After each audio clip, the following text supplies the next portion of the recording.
Thank you so much, Howard, for sharing your very timely and important message. Our lives as leaders are constantly being affected by change, and it can be challenging and difficult to navigate, but it's really those leaders who evolve and take on the challenge and embrace change who are then better able to serve their communities.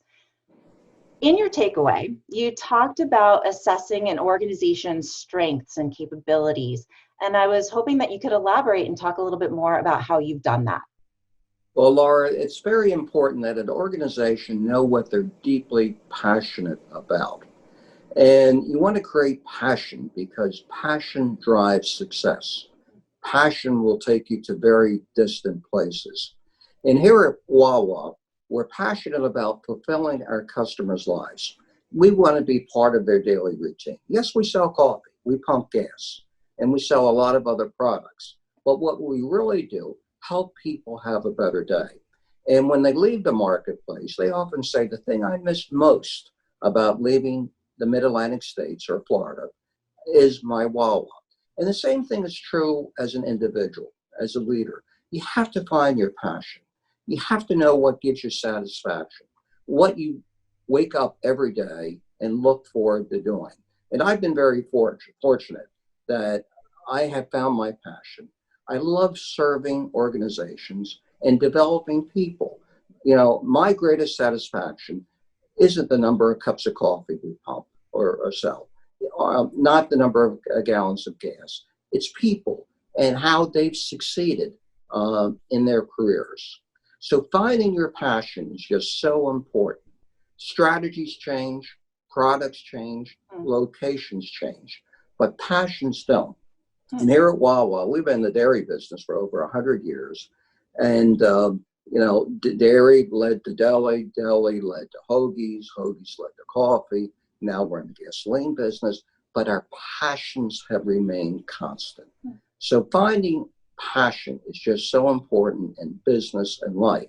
And I think people that are satisfied in life have found their passion. And some people never find it, but they should never stop looking. So it sounds like passion is that foundation that keeps you focused through change and can help you deal with it a little bit better. Yes. Excellent. In your takeaway, you also mentioned that change is necessary not only to survive, but to thrive. And as we know, for quite a few people, change can be pretty difficult. What are some of the ways that you've helped your people to develop more comfort, to take risks, and to change? Well, change is occurring faster than ever before. And I look at my own experience. I grew up in the department store business. And when I went to work for John Wanamaker in 1967, after graduating from Ryder, I thought I'd be there forever. I thought it was like the Rock of Gibraltar. Well, Wanamaker's doesn't exist. Department stores are struggling. You look at companies like Blockbuster, who controlled the video business at one time. They don't exist today. They didn't see Netflix coming. You look at the cab business. They didn't see Uber coming. The world is just changing so quickly. So individuals must change as well. And you have to encourage change. And we do it by putting groups of people together. So they work as a team and they take risks together. If you don't take risks, you don't succeed. Many of our greatest successes have come from failure. And my own personal successes have come out of taking risk and failure. You know, we always say here, we'll fail the first time, but succeed the second time. We were in the gas business 30 years ago, failed, got out of the gas business, and now we're the market leader. I remember going to Seattle 20 years ago, studying Starbucks and the beverage business and the coffee business. We came back and opened up espresso bars. We were ahead of our time and failed. Well, we've done it again, but now we've succeeded. At one time, we thought to sell food service, we needed Taco Bell and Pizza Hut. And we put in Taco Bells and Pizza Hut. Failed miserably, but that taught us how to run our own food service business. So I think the important thing is encouraging people to take risks as part of teams, not individuals, and rewarding risks, learning from risks, And the only regret I have in my own career is sometimes I didn't face up to my mistakes fast enough, but almost every mistake led to a success. And I wouldn't be where I am today, and the business Wawa wouldn't be where it is today had we not taken risk. I appreciate that. A lot of people think that, change is a singular thing that people do individually, and it's not. It's important to ask for help and support to be able to navigate through that, through the emotions of change. So I appreciate that, and the humility that you need to have during that process. It's critical. Change is all about learning. You throw a lot of things up against the wall and you find out what sticks, what works, and you move away from those things that don't work. Hey, how are you going to find out what's going to work if you don't take that risk? But yeah, you Exactly. could find what doesn't work at the same time. And Blockbuster didn't take that risk. The yellow cab company didn't take that risk. Exactly. But look at Apple. They take risks all the time. Every year they come out with a new generation of an iPhone. That's true. That's true. Absolutely. Well, thank you. And so when it comes to adapting, sometimes adapting needs to happen quickly, as it has in these times. And, it's been, like we said, a challenge, but what do you feel have been some of the positive outcomes for organizations that have really embraced the opportunity to get outside of their comfort zone so quickly and have the need to adapt? Well, the pandemic challenged everyone, no matter what business you're in, what walk of life, it challenged everyone. No one was prepared for it. There was no playbook. There was no script. Everyone had to learn on the fly. And I think the lessons that we learned was, one, the first thing we had to do was take care of our people, stabilize our people, make them feel secure, make them feel comfortable, make sure they were on the same page. We increased their wages during the pandemic because they were taking risks. They were coming to work at a very, very difficult period of time. We had to re-engineer much of what we were doing at store level. We had to put up plexiglass dividers. We had to control the number of people coming into the stores. We had to edit the product offer, any number of things, and it varied by location. But we put together, again, teams of people that worked on each one of these projects, each one of these change elements to teach us, and much of it was bottoms up. You can't separate strategy from execution. You have to marry the two. And that's where so many people and companies go wrong. If you don't build execution into the strategy, and strategies changed on the fly during the past year. And as such, we've become, I think, a better company. We've become more nimble. We've become more resilient.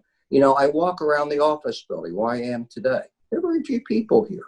And there haven't been many people here now for 9 months. But yet this company, with almost 1,000 stores, runs flawlessly with people at home. We would never have believed that could have happened before the pandemic. So we built a new skill working virtually. We were talking about takeout and delivery and growing that business. Well, that business grew dramatically overnight, and we've grown with it. Contactless payment, dealing more virtually with Wawa. It all happened so quickly. But you have to give your people comfort. You have to stabilize your people. And you have to be sensitive to the needs of your customers, and you have to protect your customers. If you do what's right for those two stakeholder groups, then everything works out in the final analysis. So we'll look back on the pandemic and say, we hope it never happens again, but we've learned a great deal, and we'll never quite be the same moving forward. We'll be a much stronger, better company, and I think that holds true for individuals. We've all learned a great deal about ourselves and how we deal with challenges of this nature. Challenges bring out the best. Challenges of this nature encourage us to change. Absolutely. And speaking of, the challenges of late, I'm sure it's impacted our young leaders at Ryder very dramatically. I mean, this is probably one of the first dramatic changes that they've had in their lives that they've had to deal with. So my last question for you is, what would be some advice or encouragement that you might have for our young leaders to be able to build up their capacities to handle change at a greater level? Well, remain kid-like, remain young, remain youthful.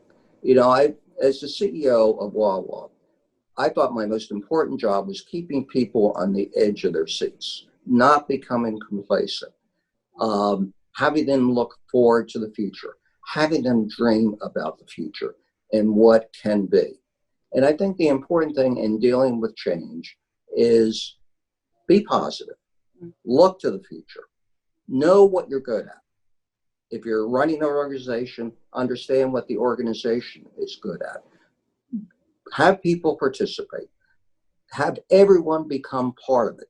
Many of the best things that have happened here, historically, and particularly during the past year, bubbled up from the stores, from our associates, from our store managers, things that we would never have thought of. They thought of in terms of how to deal with change. Help others out, serve others, because that becomes a great support network. Our work with our communities, our work with our charitable partners became very important during the past year because it was positive reinforcement for us and very important reinforcement for them as well. You can't go it alone. Teamwork, partnership, working together becomes very important. But I've always said, you can't mature before your time. Organizations that succeed never grow old. Individuals who succeed never grow old. Remain kid-like. Kids fall down, stub their toe, scrape their legs, and they get right up. Adults fall down, hurt themselves, and they sit in an armchair.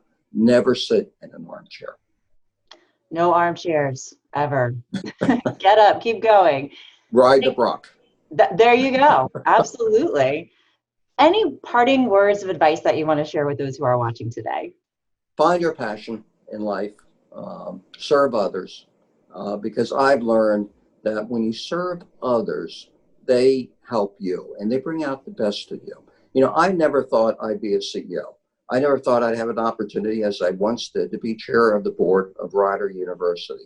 But I spent the first 25 years of my career in human resources building the careers of others, serving other people. And if you take care of the needs of other people, and if you understand other people, if you help ensure their success, they will help ensure your success. They'll lift you and take you to places that you never dreamed of. And I've had an opportunity in my career to go to places I never dreamed of. It took me back to Ryder after being a student there to be on the board. It took me to the CEO spot here at Wawa. Dream, follow your passions, and serve other people. Howard, once again, thank you so much for sharing this very important message with our rider community. Well, it's been great to be part of Ryder. Ryder gave me a great foundation for the future that I constantly fall back on. Thank you so much. My pleasure.